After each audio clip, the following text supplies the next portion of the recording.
Hello Pisces, thank you for joining me for your monthly forecast for November for the Sun or the Ascendant. The most brilliant news for you this month, I think, is the arrival of Mars in your sign, which occurs on the 16th of this month. Mars is about thrust, it's about desire, it's about instant gratification. Of course, it's the masculine influence of relating.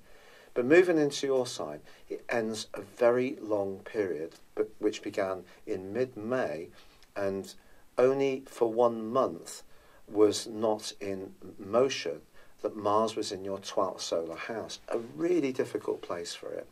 It was also clashing with Uranus for much of that time.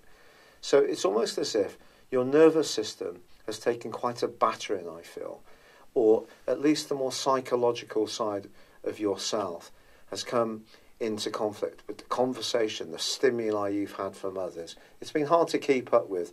You haven't quite known what to deal with first, such has been the different things that you've been dealing with. And some of it may be linked to the past, some of it may be linked to sides of your nature you've been less aware of.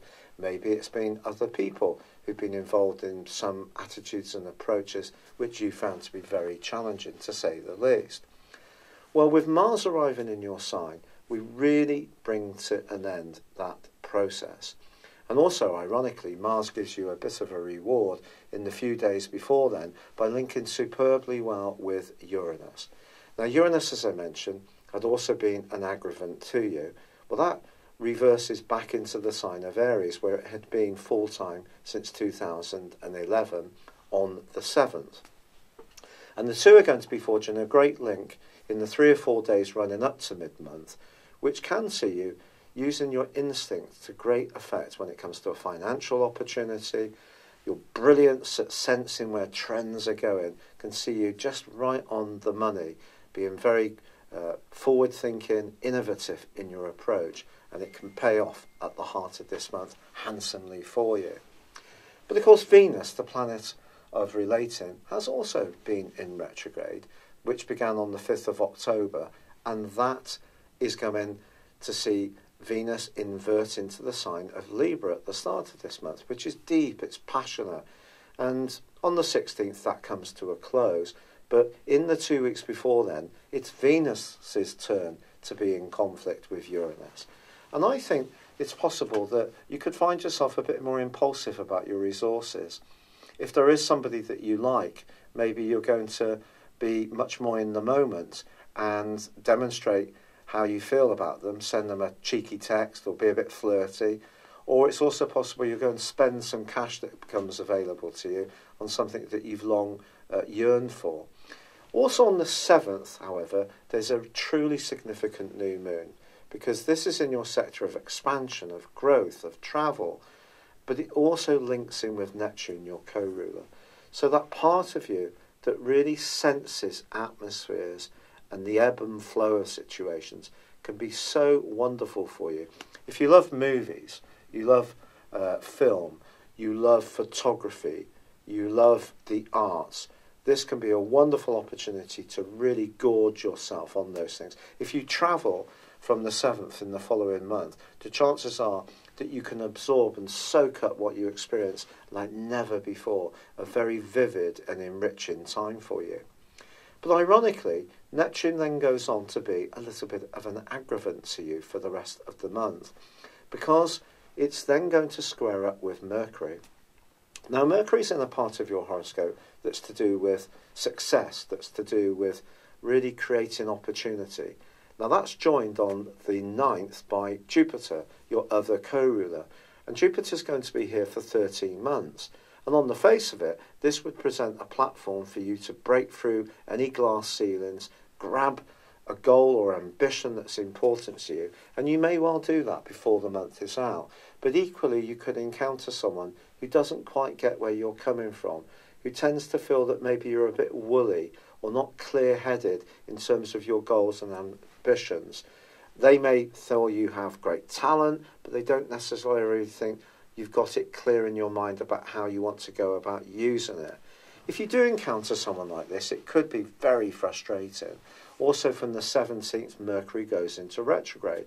So if you are looking for some new opportunities around your professional interactions, around the way you live your life, the way you create your perception of yourself with experienced or influential people that you encounter, that could be hard going until the end of the first week of December. And with Neptune in there as well, in a square with Mercury, this can create a hazy, fuzzy mix. So all the positivity from that new moon could be eroded very subtly by some doubts or by the doubts of people that you encounter. How do you deal with this? Well, Jupiter is definitely going to help you because it's asking you to be self-confident, to believe in what you want to do.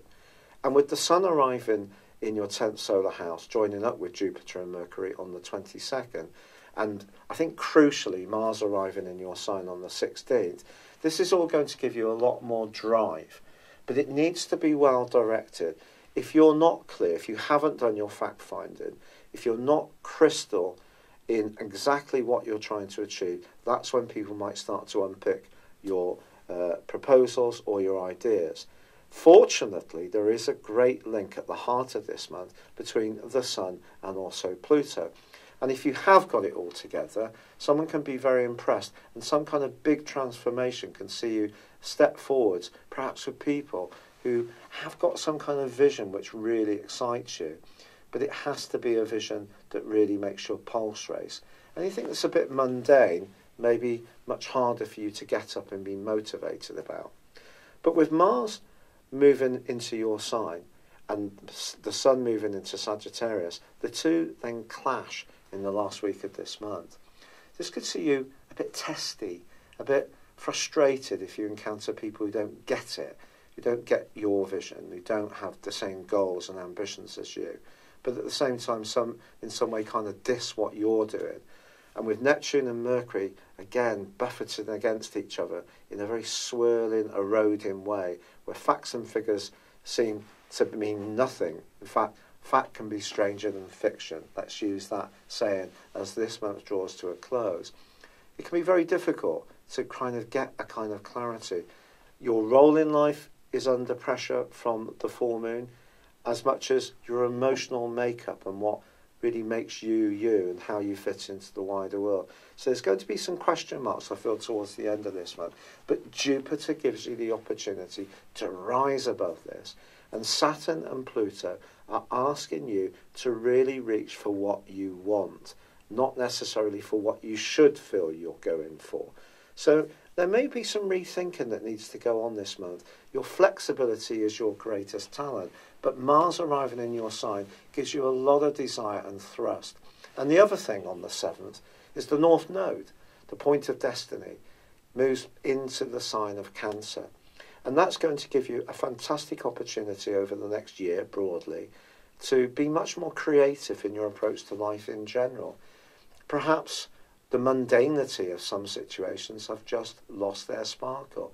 So if you are trying to redefine how you fit into the world, and that involves trying to grow and expand and improve your situation, it may mean that you need to grow deep within you to grasp the opportunities that are out there, which could undoubtedly be awesome.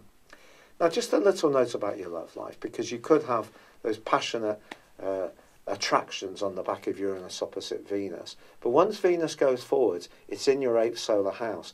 With Mars in your sign, got first 8th house energy. But because Venus is right at the end of Venus, there's actually broadly a good angle between the two for some of this month. So if your energy is well balanced around your love life between the more masculine drives and the more feminine side of your nature, if they're well balanced up, it could be an interesting time for your love life indeed, and someone much younger or who you meet through work could really take your fancy. It's been a real pleasure being with you. Thank you so much for all the kind messages that have been sent in and suggestions around my rheumatoid arthritis, which I'm continuing to make progress with. I so appreciate it. For now, I'd love it if you would like or comment on this video. If you've yet to do so, please do subscribe to this channel. Thank you. Hello, thank you so much for watching my video. I'd love you to join me at my Horoscope Ace app. You can find this at www.horoscope-ace.com. You can use it through Android, iOS, Apple or Facebook. Check out your ascendant or your moon sign or download your free birth chart. There's all your favourite videos, plus there are daily, weekly, monthly and yearly horoscopes for general, love, Chinese and Indian astrology. If your passion is tarot, there's my brilliant 3-card money or love tarot readings too. And it's all there at www.horoscope-ace.com. Thank you.